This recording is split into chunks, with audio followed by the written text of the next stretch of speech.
बिस्मिल्लाहिर्रहमानिर्रहीम। This is doctor Ruqaiya Tahir. आज हम जिस टॉपिक पे बात करेंगे उसे कहते हैं ओवर एक्टिव ब्लैडर,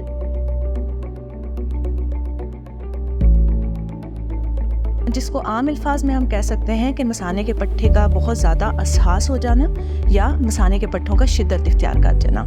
इसमें मरीज़ को बार बार और जल्दी जल्दी पेशाब आता है और इसकी वजह से उसको रात को जागना भी पड़ सकता है और बाज़ औक़ात पेशाब का इखराज भी हो जाता है।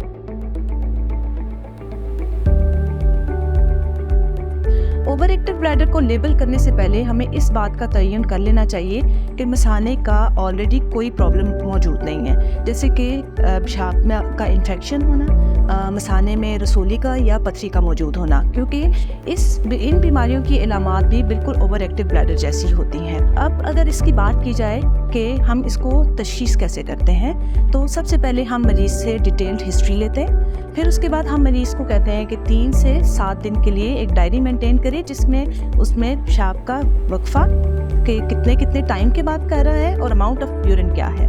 और इसके बाद अगर मज़ीद तफसीली अगर हमें टेस्ट करना हो तो एक यूरोडायनामिक स्टडीज़ होती हैं, जिसमें हम मसाने का प्रेशर चेक करते हैं और उसके बाद हम ओवर एक्टिव ब्लैडर को लेबल करते हैं। बिल्कुल ताल्लुक़ दिमाग के साथ है, जिसमें दिमाग के सिग्नल्स का मसाने की तरफ बहुत ज़्यादा हसास हो जाना, जिसकी वजह से मसाना बहुत ज़्यादा जल्दी शिद्दत इख्तियार कर जाता है। जिनमें वो मरीज़ जो दिल के अमराज या गुर्दे फेलियर के अमराज, डायबिटिक पेशेंट्स या साइकेट्रिक पेशेंट्स या एंजाइटी वाले पेशेंट्स में ये प्रॉब्लम ज़्यादा एक्टिवेट हो जाता है। इलाज की बात की जाए तो सबसे पहले लाइफस्टाइल मॉडिफिकेशन है। लाइफस्टाइल मॉडिफिकेशन का मतलब है कि अपनी ज़िंदगी में वो तरीका इख्तियार कर लेना जिसकी वजह से आपका प्रॉब्लम कम से कम हो जाए, जैसा कि रात के वक्त, शाम के वक्त पानी का कम इस्तेमाल करना और कॉफ़ी, चाय और निकोटीन वगैरह का इस्तेमाल कम करना।